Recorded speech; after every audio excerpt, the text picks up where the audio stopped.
Đây là Cuba, một đất nước nhỏ bé nằm ở vùng biển Caribe, nơi có những chiếc xe cổ đầy màu sắc, những điếu xì gà thơm lừng và cả những điệu nhảy làm say lòng người. Nhưng điều khiến Cuba thực sự đặc biệt là gì? Dù nghèo, rất nghèo, họ vẫn cung cấp miễn phí hàng loạt những thứ, ví dụ như là đi học từ mẫu giáo đến đại học, đi bệnh viện từ đau răng đến mổ tim và cả lương thực như là gạo, đường, thịt với giá rẻ trên lý thuyết. Nghe thật khó tin phải không nào? Một đất nước còn đang gặp rất nhiều khó khăn, đang phải nhận viện trợ từ khắp nơi và phải nhận viện trợ từ chính Việt Nam nữa. Nhưng tại sao họ lại làm như vậy? Và quan trọng hơn, những thứ miễn phí này chất lượng sẽ ra sao? Nếu bạn là một người Cuba, bạn sinh ra, lớn lên, đi học từ mẫu giáo, tiểu học, trung học đến đại học, tất cả đều miễn phí. Bạn bị ốm, bị đau bụng, nhức răng hay thậm chí là cần phẫu thuật ở một chỗ nào đó, bạn vào bệnh viện, bác sĩ sẽ khám, làm xét nghiệm, phẫu thuật, đưa thuốc và bạn không tốn một đồng nào. Bạn cần gạo, cần đường, cần thịt, cần dầu ăn, nhà nước sẽ phát cho bạn một cuốn sổ nhỏ được gọi là libreta, nghĩa là sổ đi chợ. Nó giống như tem phiếu của Việt Nam ngày xưa. Với cuốn sổ này bạn mua được những thứ cơ bản với giá rất rẻ. Nhưng mọi thứ cũng không phải là dễ dàng. Chế độ tem phiếu và bao cấp này xuất hiện tại Cuba cũng giống như nhiều nước anh em khác. Cuba duy trì chế độ kinh tế tập trung. Họ tin rằng y tế, giáo dục không phải là hàng hóa để mà mua bán, mà là quyền sở hữu cơ bản của con người. Theo một số thông tin thì Cuba có 9 bác sĩ trên 1.000 người dân, tỷ lệ thuộc vào loại cao bậc nhất trên thế giới. So với Mỹ thì Mỹ có khoảng 2,6 bác sĩ trên một người dân, Việt Nam là khoảng 1,2 bác sĩ. Về giáo dục thì gần như 100% người dân Cuba đều biết đọc và biết viết. Trẻ em được học miễn phí, sách vở, đồng phục, học bổng đại học. Hệ thống tem phiếu cũng giúp mọi người có mọi thứ để ăn dù là không nhiều. Nhưng làm sao một đất nước nghèo lại chi tiền cho những thứ này? Nó đơn giản, ở Cuba, nhà nước giống như một nhà viện trợ lớn, lo cho người dân từ miếng ăn, giấc ngủ cho đến cái răng, cái tóc. Họ phát cho mỗi gia đình một cuốn sổ libreta như là phiếu đi siêu thị. Trong sổ sẽ ghi rõ tháng này bạn sẽ có bao nhiêu gạo, bạn sẽ có bao nhiêu đường, bao nhiêu dầu ăn, bao nhiêu thịt, bao nhiêu trứng, bao nhiêu xà phòng, bao nhiêu kem đánh răng. Giá thì rất rẻ, tất cả chỉ khoảng 2 đô một tháng, cỡ 50.000 đồng cho cả nhà dùng. Hệ thống này đã ra đời từ những năm 1960 khi Cuba rơi vào khủng hoảng vì lệnh cấm vận của Mỹ. Mỹ đã cắt đứt buôn bán với Cuba, không cho họ mua đồ ăn, máy móc và thuốc men. Cuba lúc đó như bị cô lập giữa đại dương và họ đã nghĩ ra một ý tưởng. Nếu không có nhiều thì hãy chia đều cho tất cả mọi người đều được hưởng. Thế là cuốn sổ libreta ra đời. Nó giống như một sự đảm bảo, ai cũng có cái ăn, ai cũng có cái mặc, dù là ít ỏi. Nhờ đó mà Cuba không có nạn đói hàng loạt như nhiều nước nghèo khác. Mọi người dù nghèo đến đâu vẫn có gạo, vẫn có trường để mà đi học, vẫn có bệnh viện để mà chữa bệnh. Nhưng nó cũng có những mặt trái to đùng. Thứ nhất là gánh nặng về tiền bạc. Bởi vì đất nước này không có nhiều diện tích đất đai, mà diện tích đất đai cũng không phải là quá phù hợp để mà canh tác. Cuba phải nhập khẩu từ 60 cho đến 70% lương thực từ nước ngoài, tốn hàng tỷ đô mỗi năm. Trong khi đó, họ chỉ kiếm tiền từ bán đường, bán xì gà và du lịch, nhưng cũng không đủ bù vào chỗ kia. Kinh tế của Cuba giống như một cái ví rách, tiền vào thì ít mà tiền ra thì lại nhiều. Thứ hai là không đủ đồ ăn. Cuốn sổ libreta chỉ cung cấp đủ lương thực cho ước chừng khoảng 10 cho đến 15 ngày mỗi tháng. Tức là không đủ số ngày ở trong tháng, vậy là phải muốn ăn thêm. Muốn ăn thêm thì lại phải ra chợ đen, nơi mà giá cả sẽ đắt gấp hàng chục lần. Một quả trứng ở chợ đen có khi lên đến cả $1, trong khi lương tháng trung bình của người Cuba chỉ 20-30 đô. Và như vậy là tất cả sẽ phải phụ thuộc vào nhà nước lo hết, người dân lại không có động lực để làm việc chăm chỉ. Tất cả giống như một cái vòng luẩn quẩn. Và có lẽ câu chuyện này thì khá quen thuộc với nhiều thế hệ người Việt Nam trước đây. Thế hệ anh, thế hệ cha, thế hệ chú của chúng ta. Giờ có thể bạn sẽ tự hỏi, nếu nghèo như vậy, tại sao Cuba không thu tiền từ việc khám bệnh, không thu tiền từ việc cho người ta đi học, hay là bỏ luôn cuốn sổ libreta để cho bớt tốn kém? Nguyên nhân đầu tiên có lẽ đến từ chính sách của nhà nước Cuba. Họ ngại thay đổi hoặc là chưa đủ quyết tâm để mà đổi mới như Việt Nam. Hệ thống miễn phí là bộ mặt của cuộc cách mạng Cuba. Đất nước này được xây dựng là một đất nước công bằng, nơi ai cũng được đi học, cũng được chữa bệnh. Nếu mà bỏ y tế, bỏ giáo dục miễn phí thì còn gì là lý tưởng của Cuba. Họ bị ảnh hưởng bởi Liên Xô, nơi cũng từng có hệ thống bao cấp. Dù Liên Xô đã sụp đổ vào năm 1991, Cuba vẫn giữ mô hình này vì họ tin rằng nó là đúng. Cũng từng có thời điểm dưới thời của ông Raúl Castro, em trai của lãnh tụ Fidel Castro, họ bắt đầu cắt bớt bao cấp. Ví dụ, một số bếp ăn tập thể ở cơ quan bị đóng cửa. Một số món như là xà phòng, kem đánh răng, khoai tây từng bị cắt khỏi sổ libreta. Lại có một câu hỏi nữa Những thứ miễn phí này thì chất lượng sẽ ra sao? Có thực sự tốt hay không? Bởi vì người ta luôn hoài nghi những thứ miễn phí. Đầu tiên thì Cuba luôn tự hào có hệ thống y tế miễn phí bao phủ toàn dân và nhiều người Việt Nam cũng đến tận bây giờ rất ấn tượng với y tế của Cuba. Khám răng, sinh con đẻ cái, phẫu thuật tim tất cả đều không tốn tiền, nhưng chất lượng thì sao? Hãy cùng nói về những điểm mạnh và những điểm hạn chế. Điểm mạnh là bác sĩ Cuba được đào tạo bài bản và rất tận tâm. Họ giỏi về y tế dự phòng như là tiêm vaccine, gần 100% trẻ em được tiêm đầy đủ. Cuba còn phát triển vaccine riêng của mình, cũng đạt hiệu quả rất tốt. Nhưng điểm yếu là gì? Bệnh viện thì thiếu thốn nghiêm trọng, máy móc thì cũ kỹ và nhiều nơi dùng thiết bị từ những thập niên trước. Thuốc men cũng khan hiếm, đặc biệt là thuốc kháng sinh và thuốc gây mê. Còn về giáo dục, đúng là Cuba đạt tỷ lệ biết chữ gần 100%, một thành tựu cực kỳ to lớn. Các nước trên thế giới đều rất ngưỡng mộ.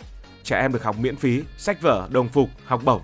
Họ đào tạo được nhiều bác sĩ, kỹ sư, giáo viên và còn gửi giáo viên đi dạy ở nước ngoài nữa. Nhưng chất lượng thì sao? Điểm mạnh là giáo dục của Cuba rất bài bản, đặc biệt ở cấp tiểu học và trung học. Học sinh được học ngoại ngữ, toán và khoa học từ sớm. Đại học Cuba như là Đại học Havana từng đào tạo nhiều nhân tài cho châu Mỹ Latin. Nhưng cũng có những điểm yếu. Đó là trường học thường xuống cấp, thiếu bàn ghế và sách vở thường cũ kỹ. Về lương thực thì có thể nói là họ đủ sống nhưng không no. Hệ thống tem phiếu Libreta vẫn đảm bảo mỗi người có gạo, đường, đậu, thịt, trứng, sữa với giá rẻ, nhưng số lượng thì ít như đã nói, chỉ đủ dùng cho quãng nửa tháng, chất lượng thì cũng không cao. Tổng kết về mặt chất lượng thì những thứ miễn phí ở Cuba đúng là cứu tinh cho những người nghèo, nhưng chất lượng chỉ ở mức cơ bản. Y tế giúp bạn sống sót, nhưng không phải lúc nào cũng thoải mái. Giáo dục giúp bạn biết chữ, nhưng không phải lúc nào cũng tươi sáng. Lương thực giúp bạn không đói, nhưng không phải lúc nào cũng đủ no. Hệ thống miễn phí của Cuba cũng có nhiều mặt. Vì miễn phí thì tiền này ở đâu ra? Tiền này là từ nhà nước. Nhà nước sẽ phải chi nhiều tiền cho y tế, cho giáo dục, cho lương thực. Và từ đó thì lại không đủ tiền đầu tư vào nông nghiệp và công nghiệp. Vì tem phiếu cũng không đủ, nên người dân phải mua đồ giá cao ở chợ đen. Và điều quan trọng hơn, khi mà mức thu nhập cứ cao bằng như vậy, lương không cao thì con người sẽ mất động lực. Nhiều người trẻ đã muốn rời khỏi Cuba, dẫn đến tình trạng chảy máu chất xám và dân số Cuba có xu hướng bị giảm. Có thể nói mô hình của Cuba là một mô hình đã cũ, nhiều nước đã đổi mới và không còn duy trì nữa. Nhưng trong số những quốc gia đã từng theo đuổi mô hình bao cấp, có một quốc gia rất gần gũi với Cuba. Venezuela là một ví dụ điển hình. Venezuela nằm ở Nam Mỹ, về mặt địa lý cũng không phải là quá xa Cuba, còn về mặt quan hệ thì thân thiết với Cuba. Hãy cùng xem Venezuela như thế nào khi áp dụng mô hình bao cấp. Điều đặc biệt và khác biệt của Venezuela so với Cuba đó là việc đất nước này sở hữu trữ lượng dầu mỏ lớn và loại bậc nhất trên thế giới. Trong giai đoạn đầu thế kỷ 21, khi giá dầu thế giới ở mức tốt, Venezuela được mệnh danh là thiên đường dầu mỏ ở Nam Mỹ. Sự giàu có ấy đã tạo cho chính quyền của ông Hugo Chavez, người cầm quyền từ năm 1999 đến năm 2013, có cơ hội thực hiện một chương trình biến nguồn thu từ dầu mỏ trở thành những đãi ngộ rất lớn cho người dân, trở thành chiếc ví tiền khổng lồ để nuôi sống toàn dân. Ông Hugo Chavez đã đưa ra hàng loạt chính sách bao cấp mạnh tay. Xăng dầu ở Venezuela được trợ giá đến mức gần như là miễn phí. Từng có thời kỳ 1 lít xăng còn rẻ hơn cả một chai nước lọc. Người dân ở các nước vẫn hay nói vui rằng ở Venezuela thì nước và coca thậm chí là còn đắt hơn cả xăng. Không chỉ nhiên liệu, những mặt hàng thiết yếu như là gạo, bột mì, sữa, đường hay là dầu ăn đều được nhà nước bán với giá thấp hơn thị trường cho người dân. Y tế và giáo dục cũng được đầu tư miễn phí cho người dân, tạo cảm giác như Venezuela đang xây dựng một xã hội phúc lợi ở trong mơ. Thoạt nhìn thì chính sách này cũng mang lại nhiều thành quả, tỷ lệ nghèo giảm, người dân hài lòng vì được sống trong một thiên đường bao cấp và ông Hugo Chavez được ủng hộ nhiệt liệt. Nhưng mặt trái của nó là toàn bộ sự thịnh vượng ấy chỉ dựa trên một nguồn thu duy nhất là từ dầu mỏ. Nền kinh tế của Venezuela không hề đa dạng. Gần như là trên 90% nguồn thu ngoại tệ của đất nước này đến từ dầu mỏ. Và khi giá dầu giảm thì sao? Venezuela đã thấm trải nghiệm này. Khủng hoảng bắt đầu từ những cửa hàng thực phẩm. Nhà nước đã áp đặt mức giá quá thấp cho gạo, sữa, bột mì, khiến doanh nghiệp sản xuất thua lỗ nặng và họ cũng chẳng muốn làm để làm gì. Người nông dân cũng bỏ ruộng vì bán cho nhà nước chẳng đủ để chi phí. Kết quả là siêu thị thì trống rỗng, hàng hóa dần biến mất khỏi kệ. Người dân Venezuela buộc phải xếp hàng từ rạng sáng để mong mua được chút nhu yếu phẩm. Nhiều gia đình phải chờ hàng giờ liền chỉ để đổi lấy 1 kg bột hoặc vài hộp sữa. Và nếu lỡ hết hàng thì phải ra chợ đen mua với giá gấp 10, thậm chí là gấp hàng chục lần. Trong khi hàng hóa khan hiếm, chính phủ lại chọn cách in thêm tiền để bù cho thâm hụt ngân sách. Điều này nhanh chóng dẫn đến siêu lạm phát. Đỉnh điểm là năm 2018, Lạm phát ở Venezuela chạm mức 1 triệu %. Con số khủng khiếp đến mức mỗi buổi sáng nếu như bạn mua một ổ bánh mì với giá 1 bolivar, đồng tiền của Venezuela, thì buổi chiều nó đã tăng gấp 10 lần. Đồng nội tệ mất giá thảm hại, người dân phải mang cả bao tiền đi mới đủ để mua một vài cân gạo. Khủng hoảng y tế cũng không tránh khỏi. Dù bệnh viện được tuyên bố là miễn phí, nhưng thiếu thuốc, thiếu thiết bị khiến bác sĩ bất lực. Nhiều người dân đã vượt biên sang các nước láng giềng để mua thuốc hay là điều trị. Cảnh tượng người dân chen chúc, bế con vượt sông tìm cơ hội chữa bệnh trở thành hình ảnh đau lòng của Venezuela trong những năm đó. Không chịu cảnh thiếu thốn, hàng triệu người đã rời bỏ quê hương. Đây là một trong những cuộc khủng hoảng di cư lớn nhất thế giới, biến Venezuela từ thiên đường dầu mỏ trở thành quốc gia kiệt quệ và rối loạn. Trường hợp của Venezuela cũng như là của Cuba cho thấy cái giá khủng khiếp của chính sách bao cấp cực đoan. Trong ngắn hạn, việc bao cấp giúp người dân hài lòng, nhưng về dài hạn, nó lại triệt tiêu đi động lực sản xuất, doanh nghiệp không muốn đầu tư, người dân không muốn trồng trọt vì bán ra chỉ có lỗ.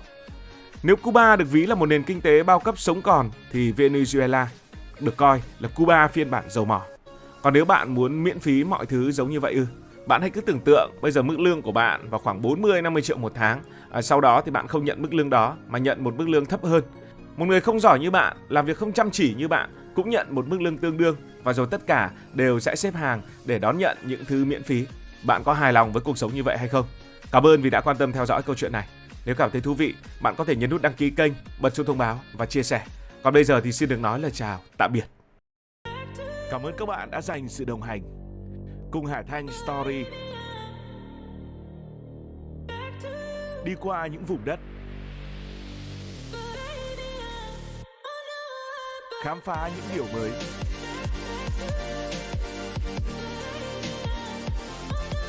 Đừng ngần ngại, hãy để lại những góp ý và xin được hẹn gặp lại.